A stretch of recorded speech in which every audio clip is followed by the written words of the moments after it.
சுற்றி சூழல் விழிப்புணர்வு செய்திகள்.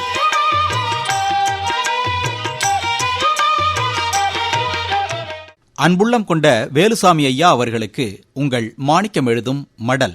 நலம் நலமறிய ஆவல். கோடை காலம்னாலே கடும் வறட்சி நிலவும். இப்போ நாம் அனுபவிச்சுட்டு இருக்கிறோம். ஏதாவது ஒரு சில பகுதிகளில் கொஞ்சம் மழை பெய்யும், கோடமழை. கோடை மழையை மக்கள் எதிர்பார்த்து காத்திருக்காங்க. மழை கிடைத்தால் பூமி குளிரும், சூழலும் நல்லா இருக்கும். விவசாய அன்பர்கள் தங்களது விவசாய பணிகளை துவக்குவாங்க. எதிர்பார்ப்பு ஈடேறுமான்னு தெரியல. அந்த இயற்கை அன்னை தான் கண்ணை துறக்கணும். பொதுப்பணித்துறையின் கீழ் இயங்கும் மாநில நில நீர்வள ஆய்வு மையம் ஒவ்வொரு மாவட்டத்திலையும் நிலத்தடி நீர் இருப்பை கண்காணிப்பு செய்து வருது.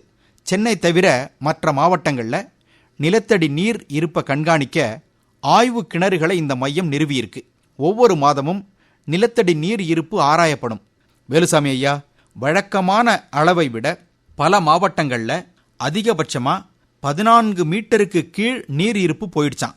வறட்சி காரணமாக நிலத்தடி நீர் எடுப்பு அதிகரித்தது தான் இதற்கு காரணம்.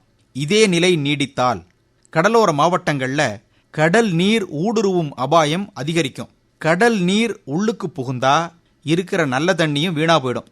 பயன்படுத்த முடியாத நிலை உருவாகும். குடிக்க கூட தண்ணி கிடைக்காது. இதற்கெல்லாம் அடிப்படை காரணம் அளவறியாம பயன்படுத்துறது தான். நிலத்தடி நீரோ அல்லது எது இயற்கையில கிடைத்தாலும் சரி, அதை அளந்து அளந்து தான் பயன்படுத்தணும். இப்போ கொங்கு மண்டலத்தில் நிலத்தடி நீரை எடுக்க 1000 அடிக்கு கீழே ஆழ்குழாய் கிணறு அமைக்கிறாங்க. அவர்களுக்கு வேற வழி இல்லை. இனிமேற்கொண்டு தண்ணீரை வானத்திலிருந்து தான் பெறணும், பூமியிலிருந்து எடுக்கக்கூடாது. பூமியில் ஏற்கனவே ஏகப்பட்ட அளவு தண்ணி எடுத்தாச்சு. இந்த தண்ணியை எடுக்க பூமியின் இயற்கை அமைப்பை ஏகத்துக்கு தொந்தரவு செஞ்சிட்டோம்.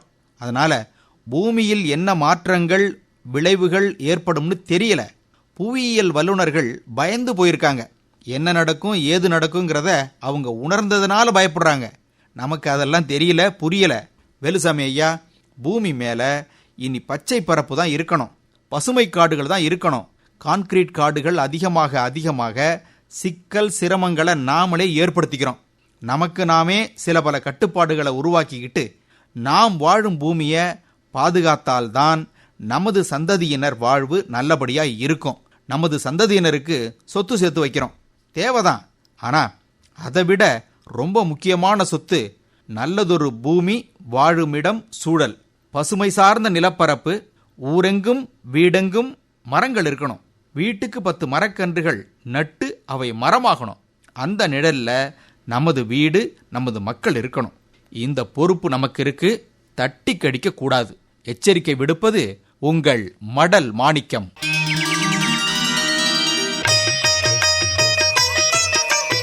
நம்மை சுற்றி சூழல் விழிப்புணர்வு செய்திகள் கேட்டீர்கள்.